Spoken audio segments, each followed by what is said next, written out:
Plant ପ୍ଲାନେଟ୍ର ଆଉ ଗୋଟେ ଭିଡ଼ିଓକୁ ଆପଣ ସମସ୍ତଙ୍କୁ ସ୍ୱାଗତ। ବନ୍ଧୁଗଣ, ଆଜି ଆମେ କଥା ହେବା ଗୋଟେ ନୂଆ ପ୍ଲାଣ୍ଟ ବିଷୟରେ, ଯେଉଁଟାକି ରହିଛି ଆମର ପିଜୁଳି ଗଛ ବା ତାକୁ ଆମେ ଗୁଆଭା ପ୍ଲାଣ୍ଟ ବୋଲି କହୁଛେ। ତ ପିଜୁଳି ଗଛର ବହୁତ ଗୁଡ଼ିଏ ଔଷଧୀୟ ଗୁଣ ରହିଛି ଏବଂ ଆମର ଡେଲି ଲାଇଫରେ ତାକୁ ଆମେ ଦୈନନ୍ଦିନ ଜୀବନରେ ଆମେ ତାକୁ ବହୁତ ବହୁଳ ଭାବରେ ବ୍ୟବହାର ମଧ୍ୟ କରିଥାଉ ଗାଁ ଗହଳିରେ। ତ ସେ ବିଷୟରେ ଆମେ এই ভিডিওରେ ডিসকସନ୍ କରିବା ତାର ବ୍ୟବହାର ଏବଂ ତାର ଉପଯୋଗିତା ଉପକାରିତା ତା ସବୁ ଆମେ এই ଭିଡ଼ିଓରେ ଜାଣିବା।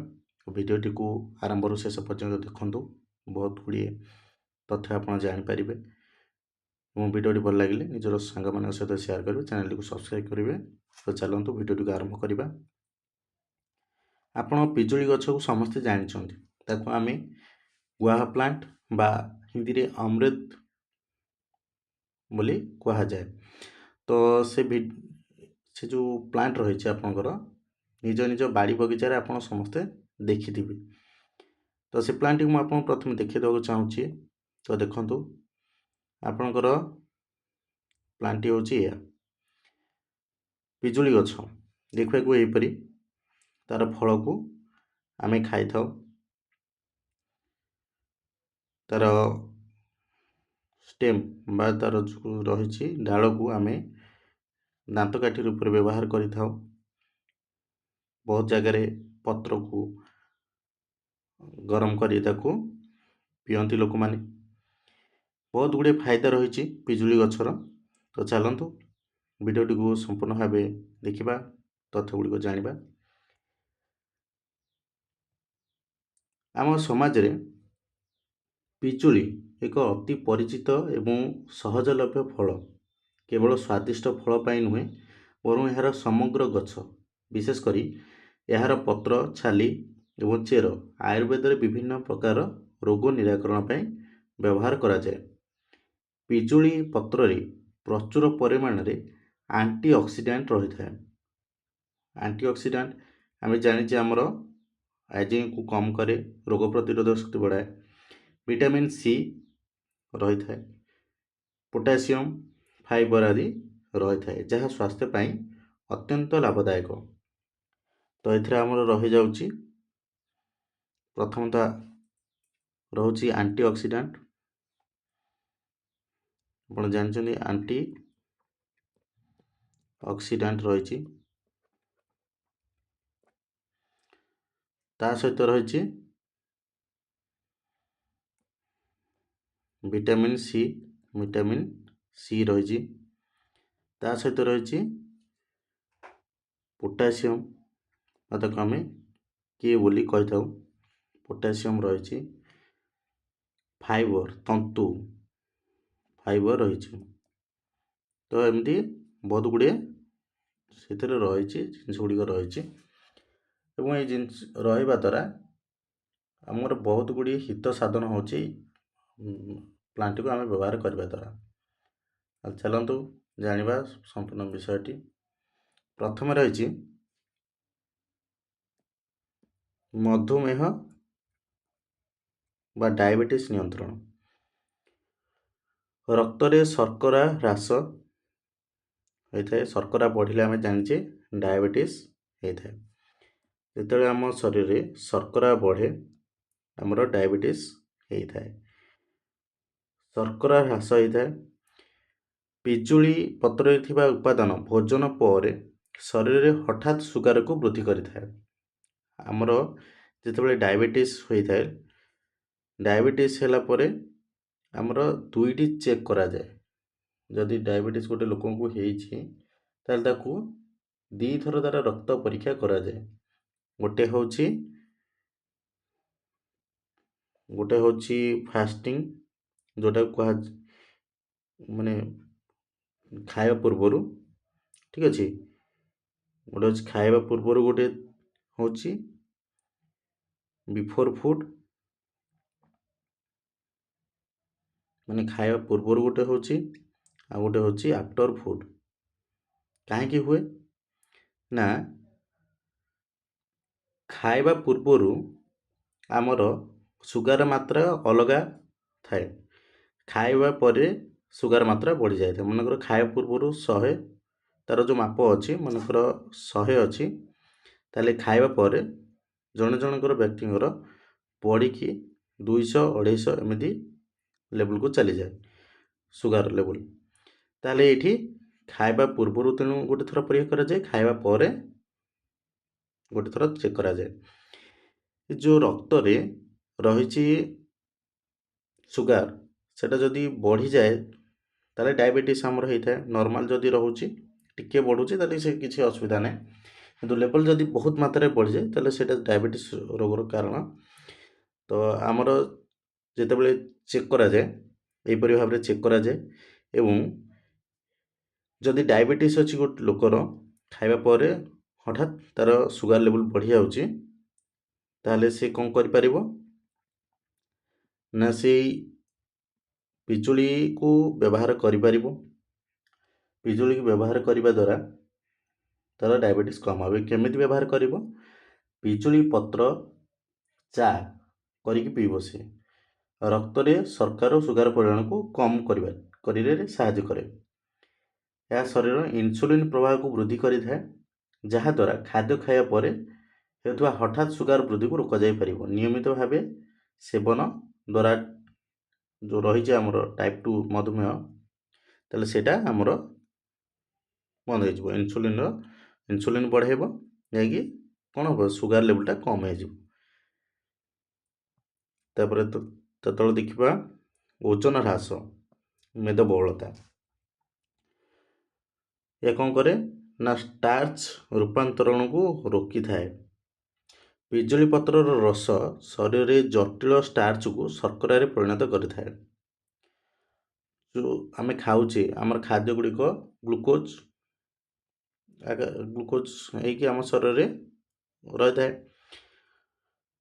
ତ ସେ ଯେଉଁ ଷ୍ଟାର୍ଚ ଗୁଡ଼ାକ ତାକୁ ଭାଙ୍ଗିଥାଏ, ସରଳୀକୃତ କରିଥାଏ।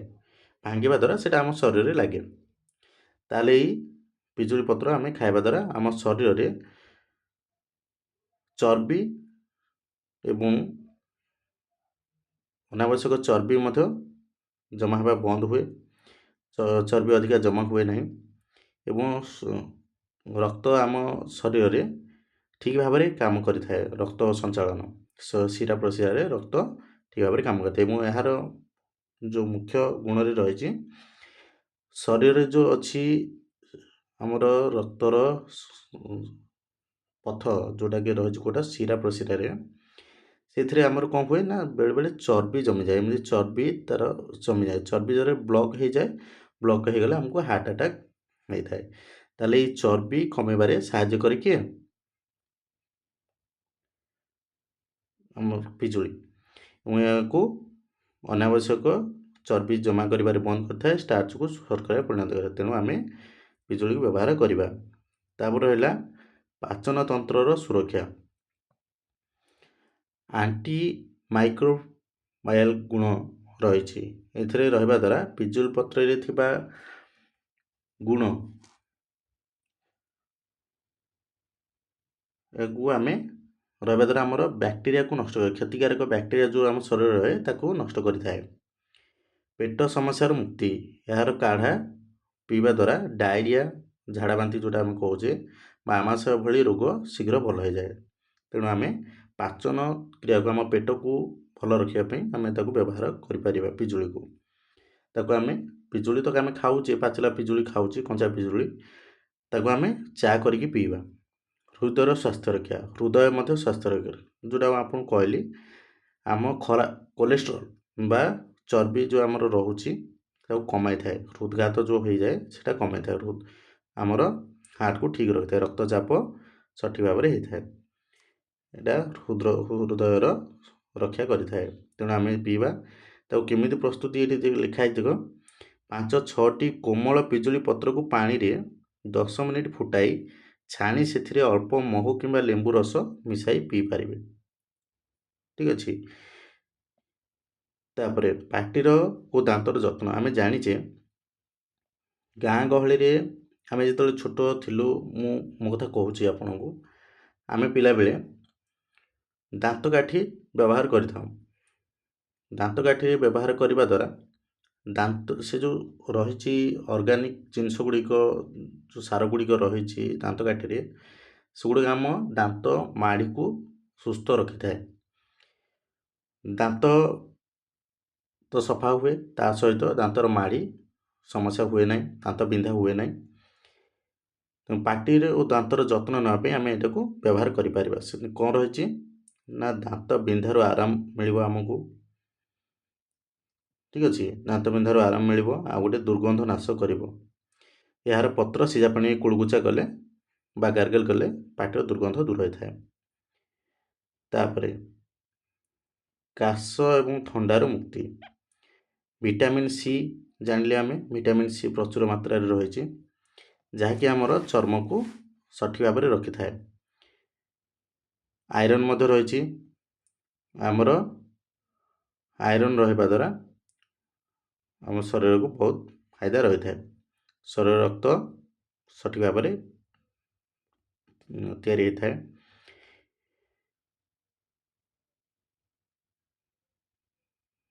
ଶ୍ୱାସକ୍ରିୟାରେ ସୁଧାର।